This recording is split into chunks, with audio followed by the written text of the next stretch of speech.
Operation दंगाबाज, कितने गहरे राज। दिल्ली के जहांगीरपुरी में हनुमान जयंती पर हुई हिंसा का क्या कोई बांग्लादेश कनेक्शन है?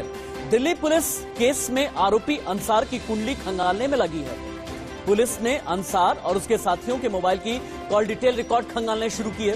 ऐसा इसलिए क्योंकि पुलिस के पास मौजूद रिकॉर्ड के मुताबिक अंसार का जन्म भले ही जहांगीरपुरी में हुआ, लेकिन उसकी पारिवारिक जड़ें पश्चिम बंगाल से जुड़ी हैं।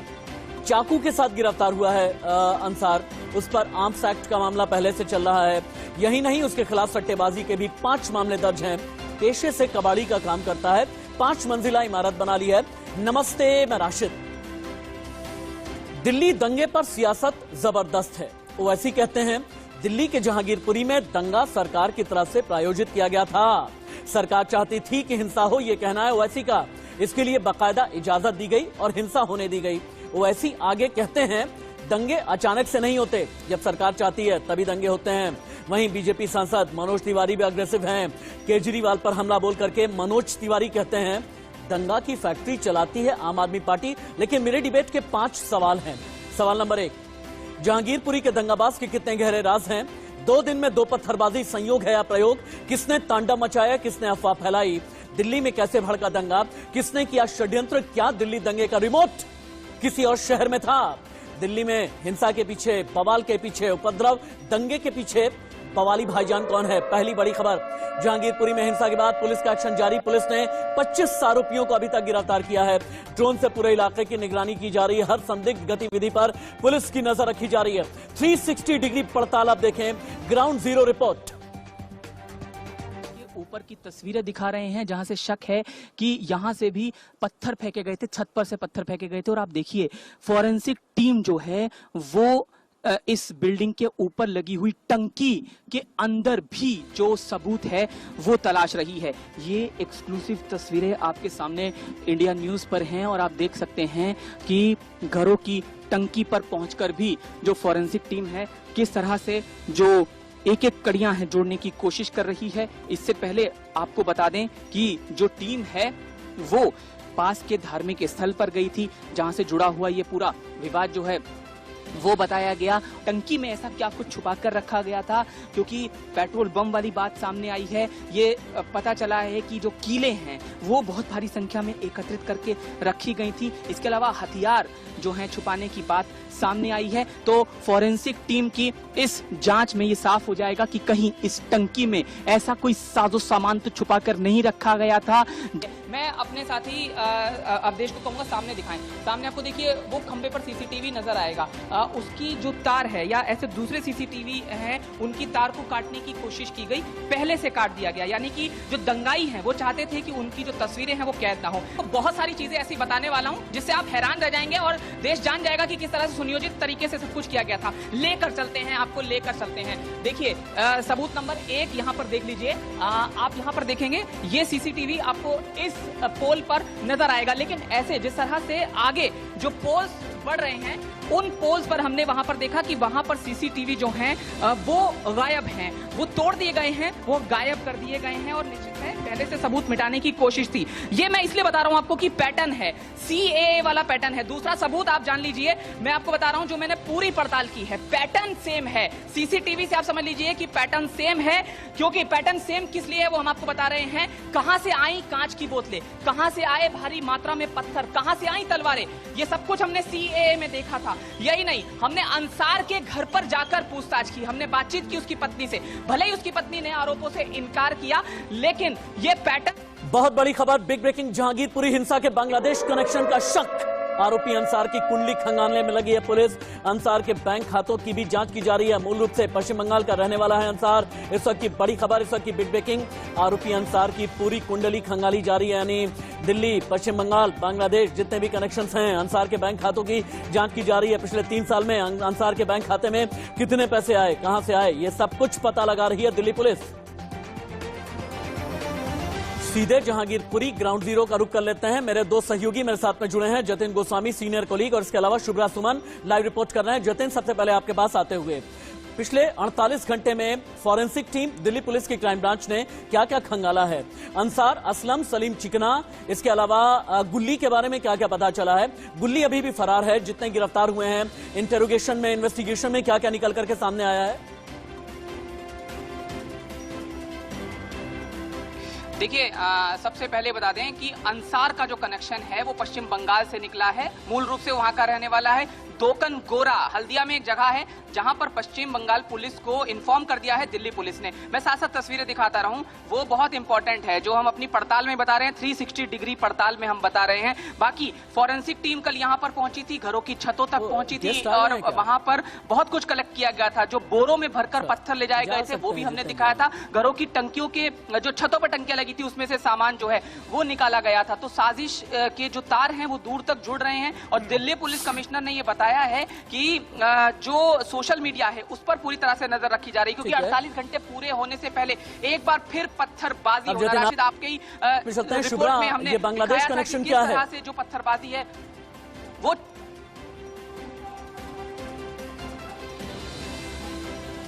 शुभ्रा, आप सुन पा रही मुझे? शुभ्रा, अगर आप तक आवाज जा पा रही हो, जानने की हम ये कोशिश कर रहे हैं कि बांग्लादेश कनेक्शन क्या है। बांग्लादेश कनेक्शन को लेकर दिल्ली पुलिस की क्राइम ब्रांच ने अब तक कितनी इन्वेस्टिगेशन की है और अभी फिलहाल अब लगभग 3 दिन के बाद में जहांगीरपुरी के हालात क्या हैं, बताइए भी और दिखाइए भी। बिल्कुल, जहांगीरपुरी के हालात दिखाते हुए मैं अपनी जवाब की शुरुआत करती हूँ राशिद। और लगातार आप ये भी बता रहे हैं कि सियासत हो रही है इस हिंसा के बाद। बांग्लादेश कनेक्शन जाहिर तौर पर दिल्ली पुलिस खंगाल रही है और उस पर कोई न कोई निष्कर्ष पर जरूर पहुंचेगी। लेकिन हम कई बार ये कहते हैं कि हिंसा के बाद सियासत हुई, लेकिन ये कहना ज्यादा मुफीद होगा कि सियासत की वजह से हिंसा या दंगे कई बार होते हैं। और यहाँ पर भी वही मसला अगर सामने आ रहा है तो उस पर भी हमें जरूर फोकस करना चाहिए। एक बार जरा पीछे देख लीजिए आप, और यहाँ पर पुलिस की किस तरह से मुस्तैदी है। लगातार पुलिस फोर्स बढ़ती हुई नजर आ रही है। सुबह जब हम यहाँ पर पहुंचे थे तो इतनी संख्या में पुलिस मौजूद नहीं थी, अब ये संख्या बढ़ी है। उधर भी जरा देखिए, बैरिकेडिंग है और बैरिकेडिंग जो मस्जिद का इलाका है उसकी दूसरी तरफ भी है और इस पूरे इलाके को कॉर्डन ऑफ कर दिया गया है ताकि कोई भी मीडिया कर्मी, कोई भी आम इंसान उधर ना जा सके, क्योंकि पुलिस को अंदेशा है कि आज भी कल की तरह पत्थरबाजी फिर से एक बार अगर हुई तो पूरी मुस्तैदी जरूरी है और किसी भी तरह की स्थिति से निपटा जा सके। रही बात सियासत की, बांग्लादेश कनेक्शन की, उस पर लगातार बात हो रही है, लेकिन इसके साथ ही दो पक्ष है यहाँ पर जो समझना जरूरी है। कुछ लोग दबी जुबान में हमसे ये भी कहते हुए नजर आए, हमने लगातार स्थानीय लोगों से बात की, उनका ये कहना था कि शोभा यात्रा, तीसरी शोभा यात्रा जो निकली, क्या उसको लेकर परमिशन थी? वीएचपी और कुछ और संगठनों के खिलाफ एफआईआर की भी बात आई, उसको लेकर के भी लोग दबी जुबान में बात कर रहे हैं, लेकिन को लेकर परमिशन नहीं थी और इसे भी हम इन्वेस्टिगेट करेंगे। शुभ्रा, अभी मेरे साथ में रहेंगी, जतिन गोस्वामी मेरे साथ में बने हुए हैं। डिबेट को मैं ओपन कर देता हूँ। वीरेंद्र बब्बर प्रवक्ता है भारतीय जनता पार्टी, दीपक झा नेता कांग्रेस आम आदमी पार्टी को रिप्रेजेंट कर रही है, कैप्टन शालिनी, वेद भूषण जी हैं पूर्व ACP, farmer ACP Delhi police, और इसके अलावा मौलाना हाजी मेहरुद्दीन अंग्रेज, आप मुस्लिम स्कॉलर हैं। वीरेंद्र बब्बर जी, पहला सवाल मैं आपसे करना चाहूंगा। दिल्ली पुलिस कमिश्नर का यह कहना है कि तीसरी शोभा यात्रा थी, तीसरी शोभा यात्रा की परमिशन नहीं है, और कई अब मुस्लिम स्कॉलर का यह कहना है और असदुद्दीन ओवैसी जैसों का यह कहना है कि यहां पर तो सरकार ये चाहती थी कि दंगे होने चाहिए। जितनी भी सरकारें यहां पर हैं, चाहे केंद्र सरकार हो या दिल्ली की सरकार, ये लोग चाहते हैं कि सुनियोजित तरीके से षड्यंत्र के घेरे में दिल्ली को डाला जाए। अगर ऐसा है तो कंट्रोल आप लोग क्यों नहीं कर पाए?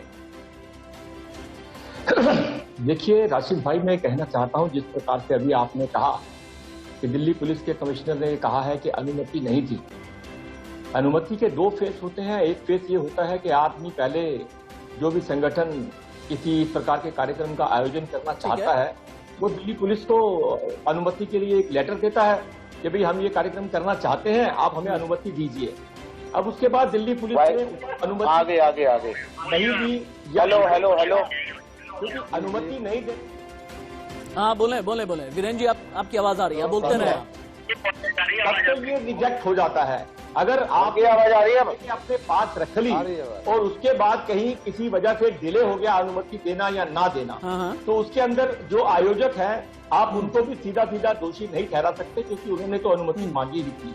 ठीक है। अब दूसरी बात आती है ओवैसी साहब की। जिस प्रकार से आपने कहा, अभी आपके चैनल पे कह रहे थे कि ओवैसी साहब कहते हैं कि दंगे प्रायोजित होते हैं। निश्चित रूप से प्रायोजित ही दंगे होते हैं, क्योंकि अगर दंगे प्रायोजित नहीं होते तो इतनी भारी मात्रा में नहीं, वहां पत्थर, सवाल ये है ना, बोतलें, सवाल ये तेजाब है, बम, समझिएगा ये सब वहां वीरेंद्र नहीं जी, मिलते। असदुद्दीन ओवैसी ये कहना चाहते हैं कि दिल्ली पुलिस आपके अधीन, केंद्रीय गृह मंत्रालय के अधीन, और अगर दिल्ली पुलिस आपके अधीन है और अगर स्पॉन्सर्ड दंगे कराए गए, अगर सुनियोजित षड्यंत्र कराए जाते हैं, अगर दिल्ली में 2020 में दंगे हुए, 2022 में दंगे हुए, तो इसके लिए दिल्ली पुलिस को जिम्मेदार क्यों न ठहराएं, इंटेलिजेंस को जिम्मेदार क्यों न ठहराएं, लोकल विजिलेंस को जिम्मेदार क्यों न ठहराएं, ये कहना चाहते हैं असदुद्दीन ओवैसी। लेकिन वहीं कैप्टन शालिनी के पास में हम चलते हैं।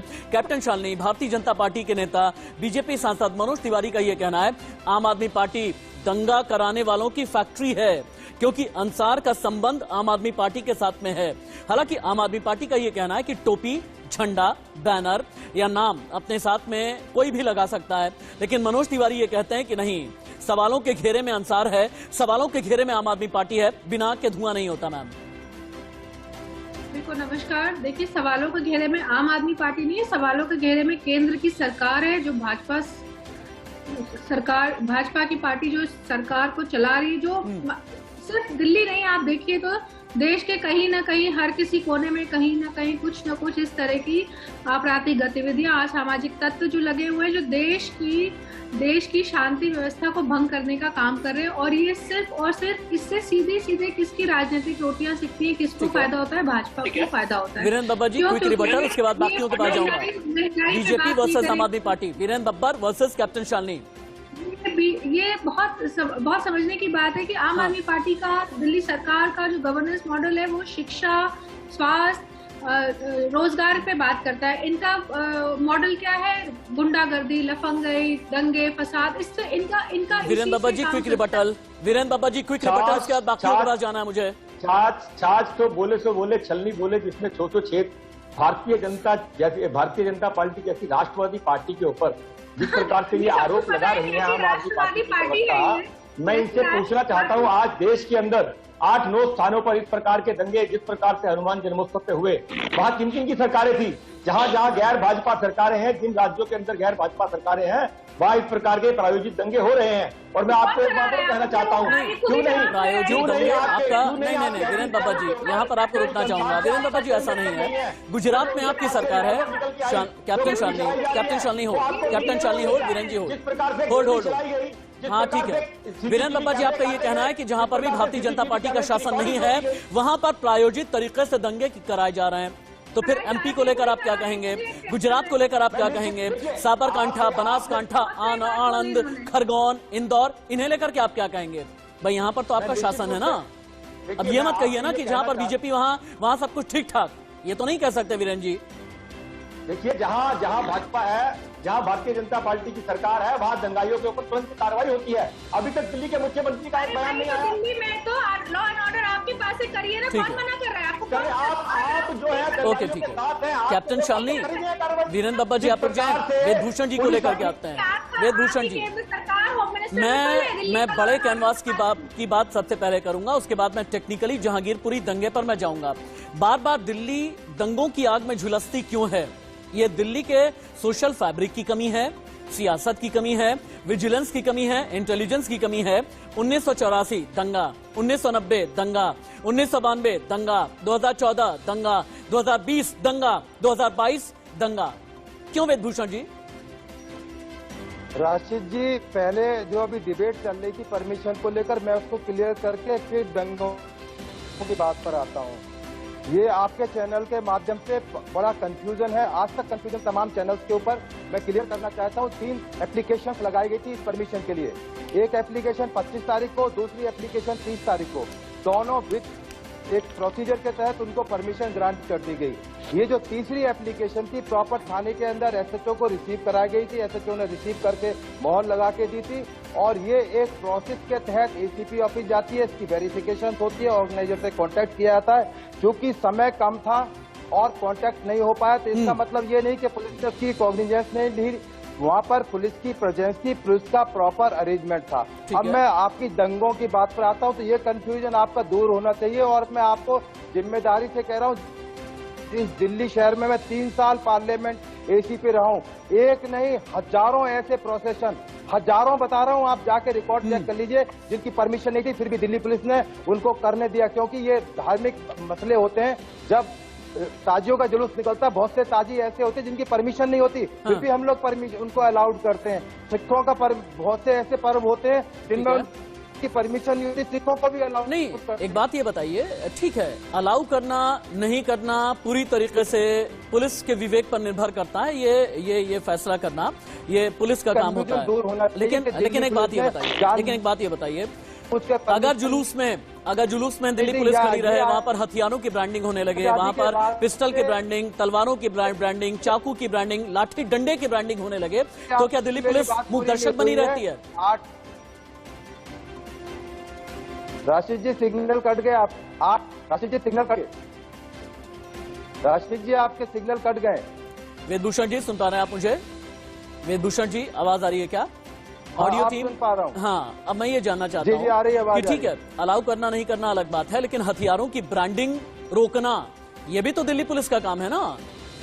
वो चाहे जुलूस हो, चाहे ताजिया हो, चाहे शोभा यात्रा हो। इस बात का जवाब देता हूँ राशिद जी, मुझे 1 मिनट का टाइम दे। हाँ, इस पे भी बड़ा कंफ्यूजन है, इस पे बहुत कंफ्यूजन है। मैं क्लियर करना चाहता हूँ आपके व्यूअर्स को। जब सिखों का जुलूस चांदनी चौक से निकलता है और 10 किलोमीटर लंबा जुलूस होता है, उसमें तलवार बरछे सभी तरह के प्रदर्शन किए जाते हैं। मुहर्रम का जुलूस, मैंने पूरी जिंदगी मुहर्रम का जुलूस निकलवाया, उसके अंदर भी तलवार होती है, खंजर होते हैं, लोग लू लुहान कर लेते हैं, अपने आप को अंगारों पर चलते हैं। हिंदुओं का जुलूस निकलता है, उसके अंदर भी गदा होती है, तलवार होती है। तो ये आप किसी पर नहीं कर सकते कि इनके जुलूस के अंदर तलवार कहाँ से आई। वेदभूषण सर, आप बहुत सीनियर हैं। अरे पिस्टल कहाँ से आई? एक मिनट, अरे बोतलें कहाँ से आई? पत्थर कहाँ से आए? वेदभूषण जी, हाजी मेहरुद्दीन रंगेज, अगर यहाँ पर बैठ करके मेरी इजाजत के बिना, मेरे सवाल के बिना कोई भी कूदने की कोशिश करेगा, उसकी आवाज नहीं जाएगी। बाकियों में मुझे चीख चिल्लाहट कर, देखिए मुझे ड्रामा डिबेट नहीं चाहिए, मैं ड्रामा डिबेट करता ही नहीं, मैं सार्थक बहस करता हूं, ड्रामा डिबेट नहीं। अगर आप में से कोई भी ये सोचता है चीख चिल्ला करके, आप लोग चीख चिल्ला करके टीआरपी मुझे दे देंगे, नहीं चाहिए मुझे, बिल्कुल भी नहीं चाहिए। मुझे सार्थक बहस चाहिए, मुझे सार्थक बहस चाहिए। दीपक झा, कहीं भी दंगे होते हैं, कहीं भी अजान विवाद होता है, कब्रिस्तान विवाद होता है, हिंदू मुसलमान करने की कोशिश कौन कर रहा है? राशिद भाई बहुत बहुत धन्यवाद, आपने मुझे मौका दिया बोलने के लिए। मैं बात कहना चाहता हूँ, आज देश कहाँ जा रहा है? 21वीं सदी में हम जी रहे हैं। ऐसा तो है नहीं हम पाषाण युग में जी रहे हो, जंगलों में रह रहे हो। हमारा देश वो पाषाण युग की ओर जा रहा है, जहाँ धर्म के नाम पे लोग कटने मरने को तैयार है। देश को एक ऐसा राजनेता मिला जिसके पीछे लाखों करोड़ों की भीड़ चलने को तैयार थी और चलने को तैयार है। देश को ऐसा प्रधानमंत्री मिला, लेकिन उस प्रधानमंत्री ने देश को क्या विजन दिया था? सबका साथ सबका विकास। लेकिन यहाँ सबका साथ तो मिल रहा है, तो होगा क्या? सबका विनाश। तो देश आज विनाश के रास्ते पे जा रहा है। विकास पे सवाल ना हो, इसलिए विकास पे सवाल करने वालों को मुद्दों से, रास्तों से उतार दो। अब देखिए, किसी नेता मंत्री के बेटे विधायक क्या जाते हैं वहाँ भगवा लहराते हुए, तिरंगा लहराते हुए, क्या तलवार उठाते हैं क्या? आम आदमी को जो बिना पढ़े लिखे हैं उनको भड़काना आसान है, चाहे किसी भी धर्म का व्यक्ति हो। मैं कहता हूँ यहाँ पुलिस है, अपनी तत्परता के साथ कार्रवाई कर रही है, लेकिन लाचार है पुलिस भी, उसके ऊपर दीपक झा का ये कहना है। वीरेंद्र जी थोड़ी देर में जवाब देंगे, थोड़ी देर में वीरेंद्र जी जवाब देंगे, क्योंकि दीपक झा ये कह रहे हैं कि सबका साथ सबका विकास, सबका विश्वास की बात करती है भारतीय जनता पार्टी, लेकिन यहाँ तो सबका विनाश हो रहा है, ये दीपक झा का कहना है। लेकिन हाजी मेहरुद्दीन रंगरेज चूंकि बीच में आना चाहते हैं। हाजी मेहरुद्दीन रंगरेज, आप किसके साथ हैं? असलम के साथ या देश बचाने वालों के साथ? अंसार के साथ या बलवाइयों के खिलाफ एक्शन लेने वालों के साथ? हनुमान जी की शोभा यात्रा, हनुमान जी की शांतिपूर्वक शोभा यात्रा निकालने वालों के साथ या बलवाइयों के साथ? किसके साथ हैं आप? फंसाया जा रहा पुलिस के द्वारा फंसाया जा रहा मुस्लिम समाज के लोगों को। अरे दंगा हुआ तो दोनों तरफ से हुआ, उन्होंने भी पत्थर बरसाए, आप जज हैं क्या? आप सबूत है हाजी मेहरुद्दीन रंगरेज, सबूत है क्या? क्यों हो रहा दिल्ली पुलिस की तरफ से? हाजी मेहरुद्दीन रंगरेज, उन्हें ये अंसार जो पुष्पा स्टाइल में यूं करता है। अरे हाजी पिस्टल थी, हाजी हज करके आप आए हैं, मेरी बात तो सुनिए। पुलिस को मेहरुद्दीन रंगरेज, ये पुष्पा स्टाइल में जब अंसार ऐसे करता है, कैसा लगता है आपको? ये पुष्पा वाला मैं झुकेगा नहीं, ये वाला अंदाज एक बवाली का, कैसा लगता है अंदाज आपको? देखा है उसका? आपने एक अंदाज और भी देखा होगा कि एक वीडियो और वायरल हो रही है, जो उसमें एक बच्चे को पकड़ा गया, एक बच्चा चक्कू ले रहा था अंदाज हाथ देखा में। है मैंने, उसके शराब उसने की कहा कि बोतलों बेटा वाला दंगा नहीं अंदाज, करते। अय्याशियों का अंदाज, आप दोनों लोग इतनी दिखाइए। मोटी मोटी सोने की नहीं, चेन वाला बाकी है अंदाज कि देखा है मैंने।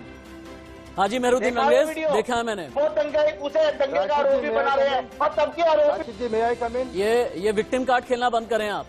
यहाँ पर मुसलमानों के खिलाफ कुछ भी नहीं हो रहा May I है। come in? मैं भी यहाँ एक मुसलमान बैठा हूँ, आप भी बैठे हुए हैं। मैं आ सकता हूं? रमजान भी हमारा है, ईद भी हमारी है, दशहरा, दिवाली, बकरीद भी हमारी है।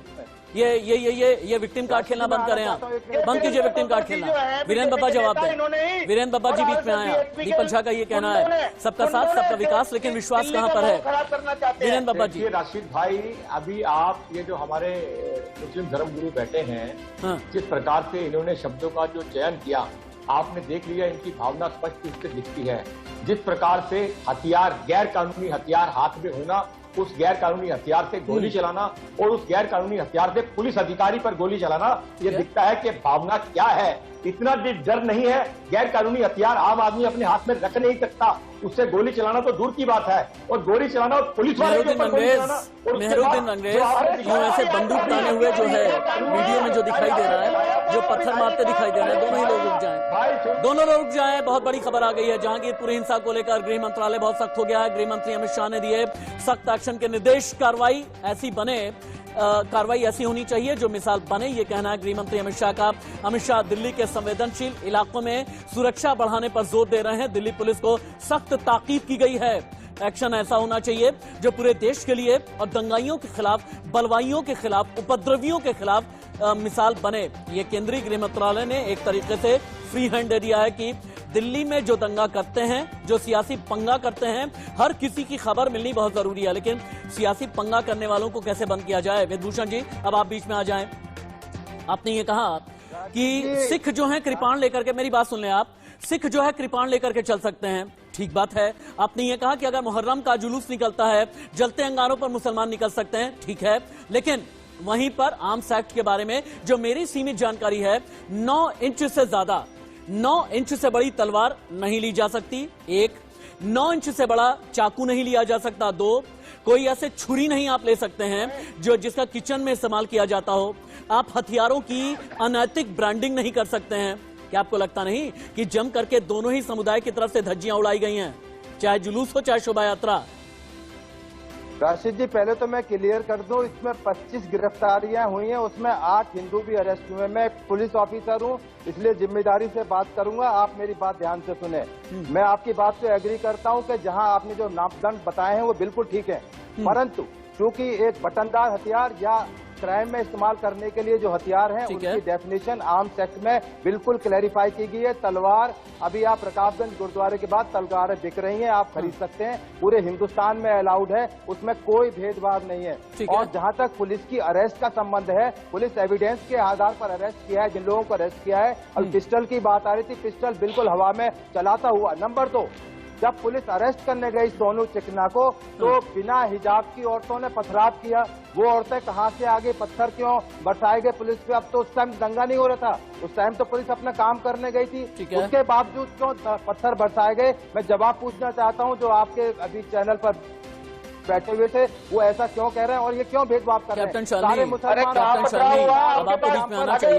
कैप्टन शालिनी, ये दिल्ली के जो बांग्लादेशी हैं, जो दिल्ली में रोहिंग्याज हैं, क्या ये दिल्ली की सुरक्षा के लिए, क्या देश की सुरक्षा के लिए खतरा हैं, मानती हैं आप? देखिए, मैं आपके चैनल के माध्यम से ये पूछना चाहती हूँ कि ये इलीगल माइग्रेंट्स के लिए, इन लोगों के लिए, रोहिंग्याज हो गए, जो भी हो गए, इसके लिए बोलते हैं, तो जब मैं बार बार हम यही पूछना चाहते हैं कि इसमें होम मिनिस्ट्री का, केंद्र सरकार का क्या रोल है?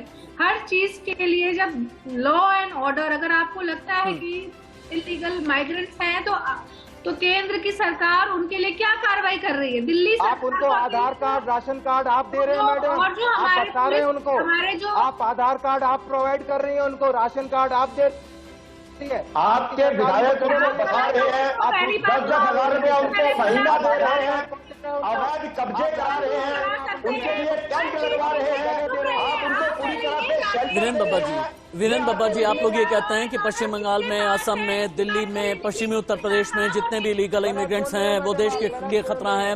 गृह मंत्रालय की तरफ से न जाने कितनी बार ये बात कही गई है, गृह मंत्री की तरफ से न जाने कितनी बार ये बात कही गई है, बीजेपी के नेता प्रवक्ता की तरफ से ये बात कही जाती है, लेकिन इलीगल इमिग्रेंट के खिलाफ वाकई में कोई सर्जिकल एक्शन या कोई बहुत बड़ा ऑपरेशन क्यों नहीं चलाया जा रहा है? वीरेंद्र बब्बर जी, ये आप लोगों के लिए भी वोटिंग की सहूलियत में, सियासत की सहूलियत में, ये बांग्लादेशी हैं, रोहिंग्या हैं, जब तक रहेंगे सियासत चलती रहेगी, इसीलिए एक्शन नहीं लेंगे। वीरेंद्र जी, आपके संज्ञान में राशिद भाई एक बात लाना चाहता हूं, इसको लेकर के केंद्र की सरकार पूरी तरह से गंभीर है। एनआरसी और सीए इसी को लेकर के आगे बढ़ाया जा रहा है। निश्चित रूप से इस देश के अंदर एक भी गैर कानूनी रूप से जो घुसा हुआ घुसपैठिया है, जिसको आम आदमी पार्टी के लोग, इनके विधायक खुलेआम जो है शेल्टर दे रहे हैं, उनके लिए टेंट लगवा रहे हैं, उनको राशन मिल रहे हैं। Captain Shalini versus Bharatiya Janata party, Virendra Babbar जी वर्सेस कैप्टन शालिनी। रहने नहीं दिया जाएगा क्योंकि भारतीय जनता पार्टी, जिन्होंने सीएम आवास पे हमला किया, भारतीय जनता पार्टी के लोग उनको सम्मानित करते हैं। दिल्ली पुलिस कुछ नहीं करती है। क्या हमला किया थी सीएम आवास पे? क्या हमला किया? उनके गेट के ऊपर जाकर के अपनी मांग को रखना, कहाँ तक गैर कानूनी कह सकते हैं आप? एक रंग से पोत दिया, उसे आप हमला कहते हैं? 12 दिन 14 दिन तक उन बच्चों को आपने जेल के अंदर रखा, उसे आप हमला कहते हैं? और आपकी गैर कानूनी गतिविधियों के खिलाफ जिस प्रकार से आपके विधायक, जिस प्रकार से आपके मुख्यमंत्री, जिस प्रकार के आपके सारे प्रतिनिधि गलत चीजों को आप इस जरिए का विरोध करते हैं या नहीं करते? चलिए ठीक, अब दीपक झा को बीच में लेकर के आना जरूरी है। तो जिम्मेदार कौन थे जिन्होंने? दीपक झा, कांग्रेस के नेता, मेरा 2 सवाल आपसे होगा। आवाज किसी की नहीं जा रही है, सिर्फ दीपक झा तक मेरी आवाज जा रही है और दीपक झा की आवाज पूरे हिंदुस्तान तक आएगी, बाकी कोई भी आवाज नहीं जा रही। दीपक झा, अब आप मुझे एक चीज ये बताएं, अभी थोड़ी देर पहले आपने ये कहा कि पाषाण युग में जा रहा है भारत, पूरा पाषाण काल में जा रहा है भारत, लेकिन भारत को यहां तक पहुंचाने में आपको लगता नहीं कि इसकी बुनियाद 80 के दशक में कांग्रेस ने ही रख दी थी, जब मंदिर का दरवाजा खुलवाया गया था अपनी सहूलियत के लिए राजीव गांधी के वक्त में, यानी उसी वक्त इस तरह की बुनियाद रखी गई और जिसकी वजह से आज भी हिंदू मुसलमान सियासत में हो रहा होता है। और इसी का खमियाजा है कि दिल्ली दंगे झेला करती है। अगर पहले ही कांग्रेस चेत जाती तो आज बुनियाद में इस तरह की सांप्रदायिक कमजोरी ना आ जाती। देखिए, अगर आप मंदिर को सांप्रदायिक कहेंगे और वो भी अयोध्या का राम मंदिर, तो फिर भाजपा का तो पूरा का पूरा चरित्र उसी पे आधारित है। फिर इसका मतलब क्या है? अगर कांग्रेस ने वो गलती किया तो भाजपा पूरे गलती पे गलती की जा रही है।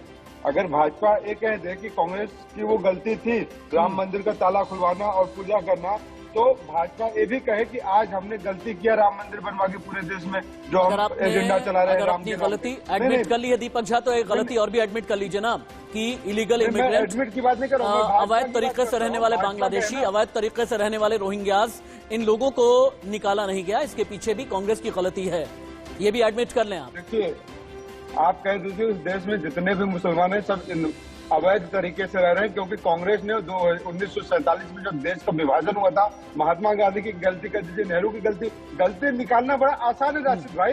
कह दीजिए ना कि इस देश में जो मुसलमान हैं सब अवैध तरीके से रह रहे हैं, क्योंकि महात्मा गांधी ने कहा था जो यहाँ रहना चाहे रह सकता है। महात्मा गांधी, मैं चाहूंगा कि हज करके आए हाजी मेहरुद्दीन रंगरेज ये बात कहें, मैं चाहूंगा कि हाजी मेहरुद्दीन रंगरेज ये बात कहें कि बांग्लादेशी, अवैध तरीके से रहने वाले बांग्लादेशी खतरनाक हैं, जो रोहिंग्याज रह रहे हैं इलीगल तरीके से, इलीगल जो इमिग्रेंट्स हैं जो दिल्ली में रह रहे हैं, ये दिल्ली के लिए बहुत बड़ा खतरा है।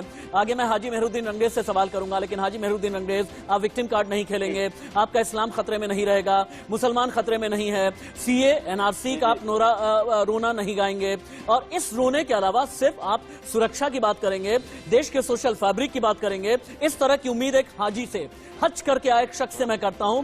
ठीक 1 मिनट के लिए, 1 मिनट के बाद मैं आता हूं, फिलहाल हेडलाइंस का वक्त हो चला है।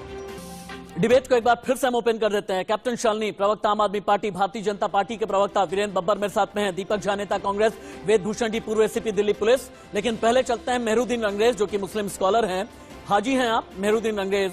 एक हाजी होने के नाते पहली प्राथमिकता एक मुसलमान की क्या होना चाहिए? ये रोना कि सीए की वजह से हम खतरे में हैं, एनआरसी की वजह से खतरे में हैं, या मुल्क की सुरक्षा, या दिल्ली की सुरक्षा, या बांग्लादेशियों के खिलाफ अभियान, या रोहिंग्याज के खिलाफ अभियान अवैध तरीके से जो रह रहे हैं? अरे सुनिए राशिद साहब, मैं कह रहा हूँ हमारे लिए सबसे पहले हमारा भारत देश है। उसकी प्रायोरिटी है कि उसमें अमन और शांति होनी चाहिए। और दूसरी बात, ये भगवाधारी और ये बांग्लादेशी जिन्हें भी आप कह रहे हैं, और भगवाधारी मतलब से आए हुए नहीं, भगवाधारी मतलब एक मिनट रुकिए, इन पे भी इन ऐसे नारंगी नहीं पहनते क्या आप? जो देश, आप केसरिया पहनते हैं नहीं पहनते हैं? दिल्ली का माहौल खराब करना कभी चाहते केसरिया हैं, केसरिया कोई भी कुर्ता लोग पहना है हों, नहीं? हम उन सबके खिलाफ हैं। हम देश में अमन और शांति चाहते हैं। भगवा रंग के खिलाफ हैं आप? हाँ बिल्कुल है। भगवाधारी लोग जो भगवाधारी लेके और तलवार लेके, पिस्टल लेके, भगवा रंग के खिलाफ हैं आप? गाली भगवा रंग के खिलाफ हैं? आर यू अगेंस्ट भगवा रंग? बातें करते हैं जो आपको भगवा नहीं पसंद है? पहन के राम के नाम तिरंगा कैसा लगता है आपको? अपना तिरंगा पसंद है ना? तिरंगा लेके चलो। तिरंगा तुम किसी की मस्जिद पे भगवा झंडा थोड़ी लगा सकते हो। अब हम थोड़ी मुस्लिम झंडा लेके और मंदिर पे लगा देंगे। वीरेंद्र बब्बर तो गलत है ना। हाजी मेहरुद्दीन अंग्रेज ये कहना चाहते हैं कि जहांगीरपुरी की मस्जिद के ऊपर भगवा झंडा लहराने की कोशिश की। यही एक वजह है कि बजरंग दल वाले भी अरेस्ट किए गए हैं, वीएचपी वाले भी अरेस्ट किए गए हैं। और ये इन दोनों का अरेस्ट करना एक खतरनाक इशारा करता है कि पहले ही किसी ने अफवाह फैलाई और दंगा किसी और ने भड़काया। देखिए राशिद भाई, जिस प्रकार से अभी तक पुलिस की जानकारी और मीडिया के माध्यम से जो चीजें सामने आ रही हैं, सीसीटीवी कैमरों को तोड़ देना, उनकी रिकॉर्डिंग को पहले से खत्म कर देना और जगह जगह ये बोतलें, शराब की बोतलें, तेजाब बम का इकट्ठा हो जाना और जिस प्रकार से सार्वजनिक रूप से पुलिस अधिकारी पर गोली चलाना, ये सब कुछ कहता है इन्हें कानून का डर नहीं है। और आज जहां आप बात करते हैं, अगर पुलिस इन्वेस्टिगेशन कर रही है, जिस प्रकार से अभी वेदभूषण जी ने बताया कि 8 उसमें हिंदू नाम है, बाकी के मुसलमान नाम है, जिसने गलत किया होगा वो भुगतेगा। पर जिसके पास हथियार थे, जिसके पास गोली थी, जिसके पास पत्थर थे, जिन लोगों ने सीसीटीवी कैमरे की रिकॉर्डिंग काटी, सीधा सीधा उनकी तरफ इशारा जाता है। और जब पुलिस तहकीकात करने के लिए उनके घर जाती है तो महिलाओं के द्वारा जो पथराव किया जाता है, ये सब कुछ कहता है कि हमें कानून का डर नहीं है। अब यहाँ पर बात हो गई दंगों के पैटर्न, कानून को मानना पड़ेगा। बतौर फॉर्मर आईपीएस आपने लंबे वक्त तक दिल्ली पुलिस में अपनी सर्विसेज दी हैं। आपके सामने न जाने कितने दंगे आए होंगे दिल्ली में, 1984, 1990, 1992, 2014, 2020, 2022। क्या इन दंगों के पैटर्न में किसी तरह का कोई फर्क है? देखिए राशिद भाई, एक तो मैं क्लियर करना चाहता हूं, कल कमिश्नर साहब ने प्रेस कॉन्फ्रेंस में क्लियर करा था कि कुछ लोग दिल्ली के अंदर मिस इन्फॉर्मेशन या गलत सूचनाएं फैला रहे हैं, चाहे वो यूट्यूबर्स हैं या अभी आपके चैनल पर बैठकर इस तरह की बात की जा रही थी कि वहां झंडा लगाया गया। उन्होंने बिल्कुल क्लियर कहा कि इस तरह का कोई एविडेंस अवेलेबल नहीं है, ना उसका कोई तस्दीक गवाह है। मस्जिद के ऊपर कोई झंडा लगाने की बात कमिश्नर साहब ने सिरे से मना कर दिया, ऐसा कुछ नहीं हुआ था। अब आती है दंगों की बात। अभी कांग्रेस के प्रवक्ता बोल रहे थे और मैं जिम्मेदारी से कहता हूं, कांग्रेस ने बहुत अच्छा काम किया था। बांग्लादेश सेल दिल्ली पुलिस के अंदर बनाया गया था, जिनको माइग्रेट करके बांग्लादेश बॉर्डर पर छोड़कर दिल्ली पुलिस के लोग अक्सर आते थे और हजारों की तादाद में आते थे। कांग्रेस को इसका क्रेडिट जाता है। परंतु आम आदमी पार्टी आने के बाद में ऑनलाइन तमाम राशन कार्ड, तमाम चीजें ऑनलाइन मुहैया कराई गई, ना उनकी कोई वेरिफिकेशन की। उसका दुष्परिणाम यह है कैप्टन शालिनी यहाँ पर आए, कैप्टन शालिनी में कमेंट हो गए। बड़ा इंपॉर्टेंट, बहुत इंपॉर्टेंट सवाल बता रहा हूँ मैं, बहुत इंपॉर्टेंट इश्यू खड़ा कर रहा हूँ मैं। ऑनलाइन ये आपकी ऑनलाइन का नतीजा है। मैडम कैप्टन शालिनी वर्सेस वेदभूषण जी, कैप्टन शालिनी वर्सेस वेदभूषण जी नहीं होती उनकी, ऑनलाइन की कोई वेरिफिकेशन नहीं होती। मैडम सुन लीजिए, ये आपकी गलती है, आप इसको सुधारें। इसको जो फ्री में आप बांटना शुरू कर दिया है, फ्री फॉर ऑल, आप क्रिमिनल को बांट रहे हैं। आप बिजली पानी क्रिमिनल को बांटेंगे क्या? मैडम बताइए, आप बिजली पानी है, अंसार असलम को बिजली पानी फ्री मिलनी चाहिए। मैं आपसे सवाल करता हूँ, आप सुनिए, आप बिजली पानी अंसार असलम को फ्री में देंगी? क्या आप अंसार असलम को अपनी बिजली पानी फ्री में देंगी? आप अंसार असलम को अपनी बिजली पानी फ्री में देंगी? अच्छा ठीक है, फ्री में बांटेंगे? हाजी मेहरुद्दीन अंग्रेज, आप हालांकि दीपक झा बीच में आना चाहते हैं, दीपक झा बीच में आना चाहते हैं, क्योंकि दीपक झा ने अभी वेदभूषण जी की बात सुन ली है। वेदभूषण जी ने ये कहा कि कांग्रेस के शासनकाल में दिल्ली में ठीक किया गया, जितने भी अवैध बांग्लादेशी होते थे उन्हें वापस से बॉर्डर तक छोड़ करके आया जाता था। लेकिन अब जो है, अब बिना क्रॉस वेरिफिकेशन किए हुए, बिना ठीक तरीके से वेरिफिकेशन किए हुए अब आधार कार्ड बांटे जा रहे हैं, आई कार्ड बांटे जा रहे हैं। दीपक झा बीच में आ सकते हैं, दीपक झा बोल सकते हैं, क्योंकि मुझे हाजी रंगरेज के पास में जाना है। देखिए, इतना सीरियस मुद्दा है, इसमें मैं बीच में तो मैं करना नहीं चाहता किसी के साथ, और सारे के सारे संभ्रांत लोग हैं यहाँ पे बैठे हुए हैं, तो मैं चाहता हूँ एक दूसरे की बात सुने और कुछ निष्कर्ष निकले राशिद भाई आपके इस महत्वपूर्ण डिबेट का। बात यह है कि आज कांग्रेस बीजेपी ना करके इस देश को आप कहाँ ले जाना चाह रहे हैं? इस देश को आप कंपेयर कर रहे थे कि हम नया भारत बनाएंगे, पूरी दुनिया हमको देख रही है, हम विश्व गुरु की बात करते थे, ये क्या किया है आपने? इस देश को आपने गटर बना दिया है, आप तू मैं कर रहे हैं, धर्म के नाम पे लड़ रहे हैं। वीरेंद्र बाबा जी, आप लोगों ने देश को गटर बना दिया, नहीं ले जा रहे हैं। वीरेंद्र जी ये कहना है दीपक झा का। वीरेंद्र जी बिल्कुल ठीक, अभी पहले दीपक झा जी एक बात कह रहे थे, पेट्रोल पंप ऐसा नहीं है कि वीरेंद्र बाबा अभी दीपक झा जी एक बात कह रहे थे, मैं शालिनी जी की बात का भी जवाब देता हूँ।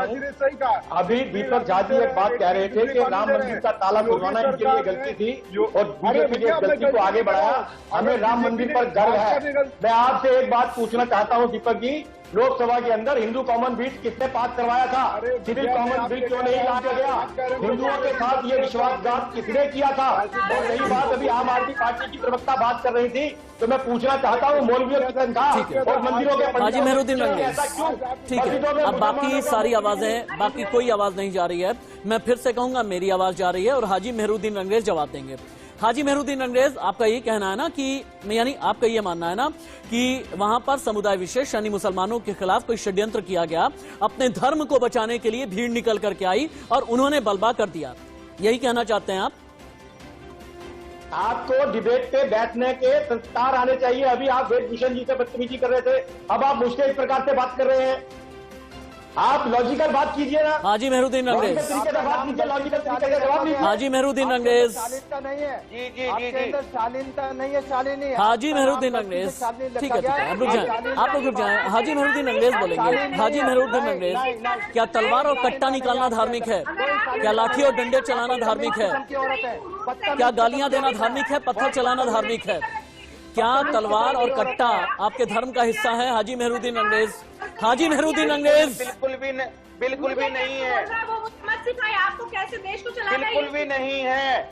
आप कोई भी औरत मैं कोई बदतमीजी नहीं कर रही हूँ। आप लोग गलत स्टेटमेंट बैठ के यहाँ दे रहे हैं। हाजी मेहरुद्दीन रंगरेज बोलेंगे। Captain Shalini hold on, captain Shalini hold. Haji, Haji, तो आप गलत तरीके से प्रस्तुत ओनली हाजी, कोई आवाज नहीं जा रही है, आवाज कोई जा ही नहीं रही है, किसी की आवाज नहीं जा रही है, सिर्फ हाजी की आवाज जा रही है। हाजी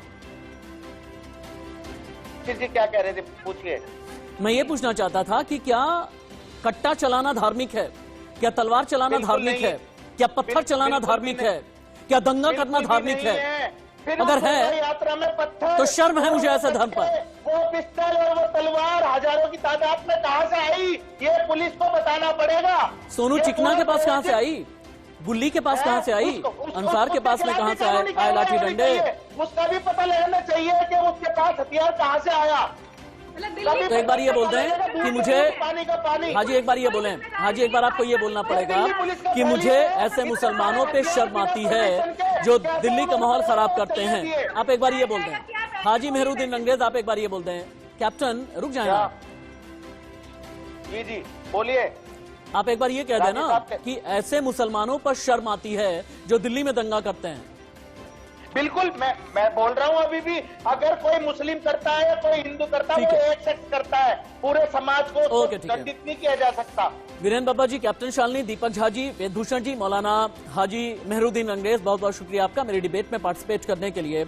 लेकिन हाँ, दिल्ली में दिल्ली के जहांगीरपुरी में 16 अप्रैल को क्या हुआ, 18 अप्रैल को क्या हुआ, 3 घंटे का सच, आधे घंटे का सच, ये सब कुछ हम इन्वेस्टिगेट कर रहे हैं। 360 डिग्री पड़ताल 18 टीमों के जरिए की जा रही है हमारी, और इसके अलावा फॉरेंसिक रिसर्च के जरिए भी आप तक हम सच लेकर के आएंगे कि क्या बांग्लादेश कनेक्शन है, क्या रोहिंग्या कनेक्शन है, क्या रिमोट किसी और शहर में था दंगे का। यह सब कुछ और भी बहुत कुछ इन्वेस्टिगेशन जारी है। एक छोटा